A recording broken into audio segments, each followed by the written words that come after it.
Това видео показва шансът за оцеляване на различните превозни средства. Игнорирайте това колко е некомпетентен моя асистент днес.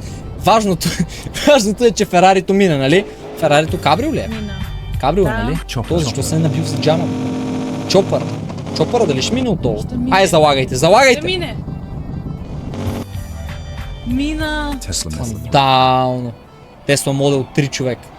Това нещо минава под резервуарите. Минава под резервуарите, бате.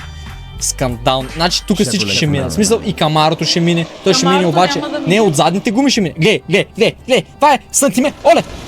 Не мина. Абе, това Камаро защо беше Казах по-висок? ви. Значи ако беше седнал някой дебелак отзаде, ще да мине, обещавам ви. Това минава. BMW M4 ли? Ето тук вече. Защото BMW-то е по-бавно. BMW-то е за бавняри, бате. Мисля, че много ясно.